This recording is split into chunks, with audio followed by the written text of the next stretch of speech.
Welcome back to the Green Screen, and here again with producer Mike Grassi. How you doing, Mike? Pretty good, Bill. How are you? I'm well, thanks. So what do we got going for this week's show? Well, you may or may not have noticed over the weekend that a lot of stores are starting to change their decorations. Yeah, sort of instantly going from Halloween to Thanksgiving to Christmas and all that holiday season stuff. That's right, and that means it's holiday shopping season as well. So we have a great show today. I got to talk to some folks about how to be green and sustainable in your holiday shopping. And you know, normally the idea of green shopping, it doesn't really sit well with a lot of people. Yeah, because you know, it's about you know, giving gifts and giving stuff. Absolutely. And what I found just through talking to some good folks is that there are ways to make choices that are a little bit more sustainable around this holiday shopping season. So there are ways to make things more green and sustainable during this season. That's right. It's a little hard to believe when we're surrounded by all this stuff just being advertised here and there and sales here and there, and it seems like there's all this stuff that's out there. But there are also a lot of opportunities to give gifts with meaning behind them. Because it's not only the spirit of giving and consumption, it is the spirit of giving things, of connecting with people through that you know, generosity through giving. That's right, and that spirit of giving is tied very closely with sustainable lifestyles, because a lot of the reasons we want to sustain things is because we value them, because they're valuable to us and our community. Yeah. And you know, you talk about community, it's people, other people. And when we shop, we're interacting with other people, and we're exchanging our value, our money, and giving it to, you know, hopefully local folks, so they can use that money. Absolutely. Something there too. That's right. And when you think about some item that we're just going to give, you really have to think about a few more things than just the cost and how easy it is to pick up off the shelf. Because all of these things come from somewhere, and where they come from needs a little bit of looking into to know, is that hurting the environment? Is that hurting the people who are manufacturing these? And is it really worth that low cost to pick up this? Whereas just down the street, we can have a local goods or service provider, and we know that person. We know that if we support them, the money is going to people that we can see. It's staying within a community that we can see, and it's just building the local economy. So the spirit of giving. Great. Let's see it.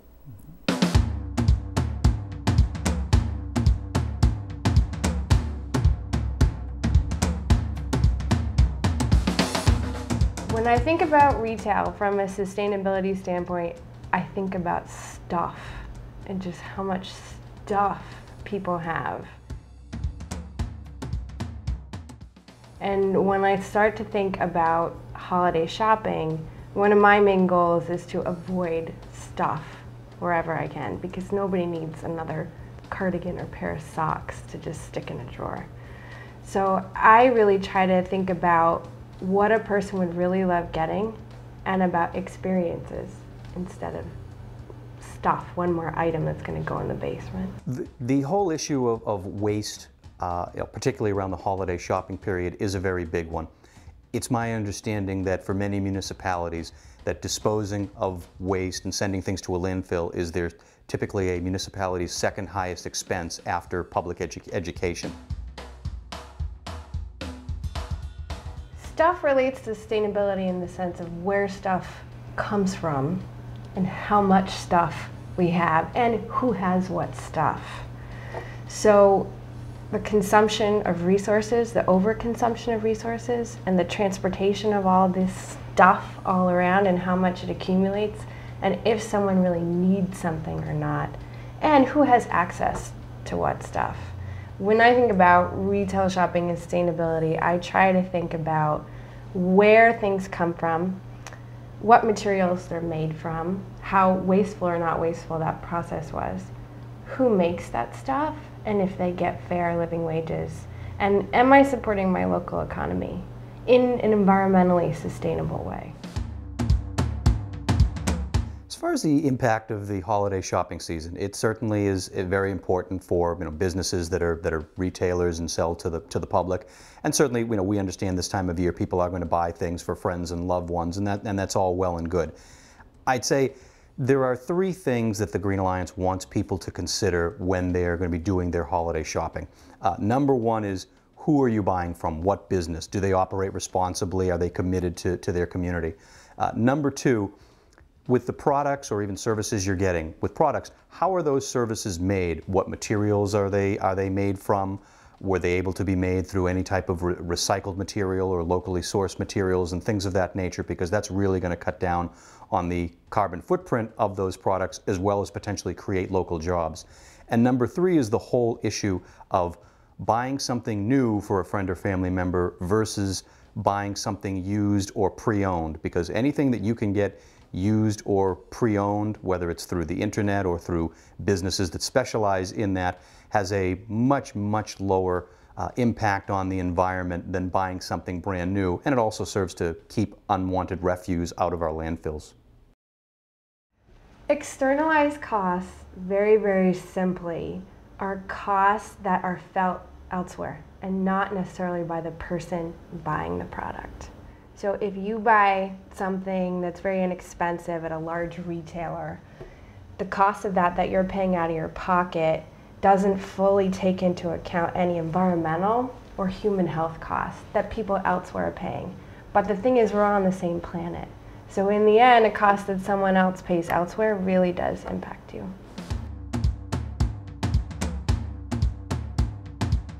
As far as how the green movement ties into the holiday season, it actually dovetails very well in several regards. The holiday season is all about family and friends and religious values that we incorporate into our daily lives. And certainly people get focused on holiday parties and shopping. And those are great. It brings people together, and obviously seeing relatives and friends and children open up presents when you're at on Christmas morning and things like that. It really is a very special time which brings us all together.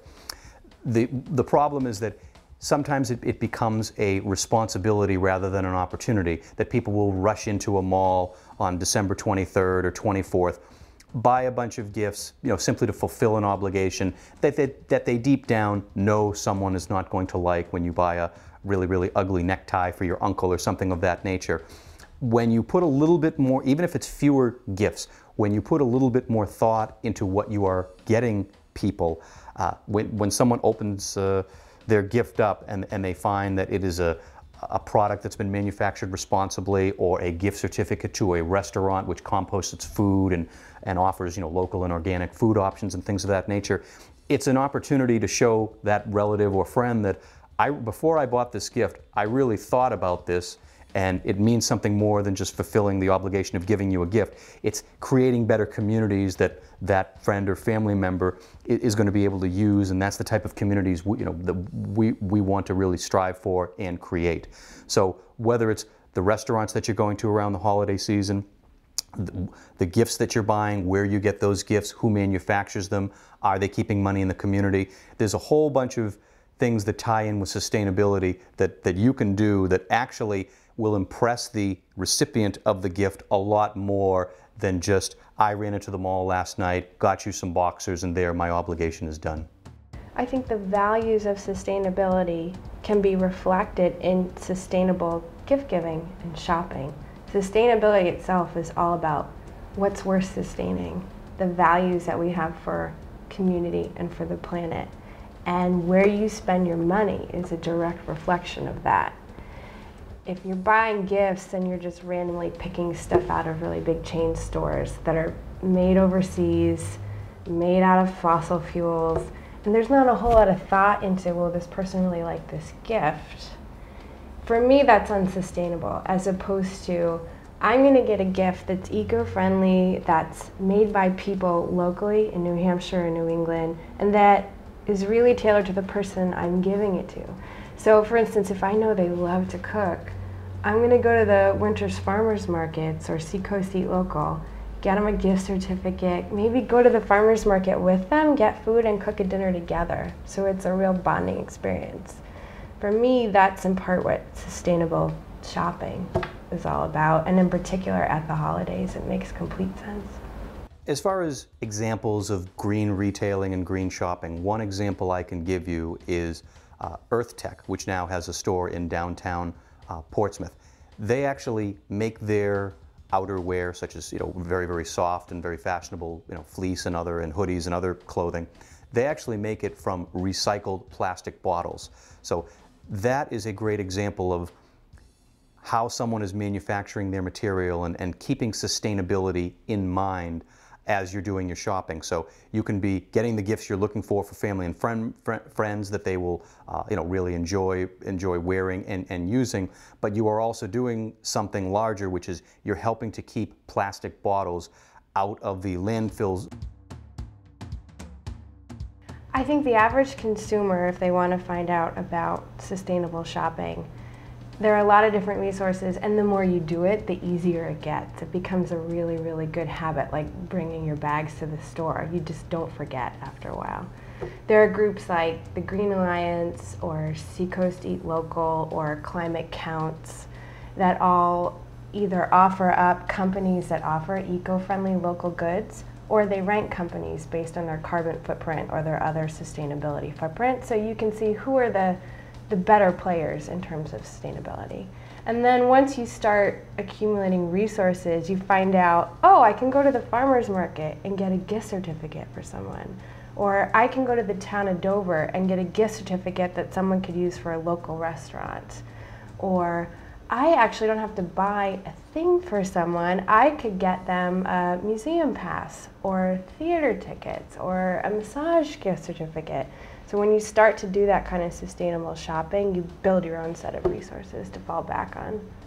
As far as the whole issue of holiday shopping, we want to encourage people to use the Green Alliance as a resource for researching vendors and also potentially getting themselves discounts at green businesses around the area. And certainly the Green Alliance itself, buying someone a membership to the Green Alliance also makes a terrific holiday gift, because you're now bringing a family or friend into the Green Alliance community where they can interact with green business owners. They're helping to create the kind of communities we want for ourselves and our children, and also the type of networking and relationship building among other community members that is critical as far as finding friends, helping to get job leads, and just a number of other things that you can create lasting friendships and relationships through the Green Alliance. So come for potentially the financial benefits and the information that we offer, but stay as part of the community for the human and emotional aspects of it.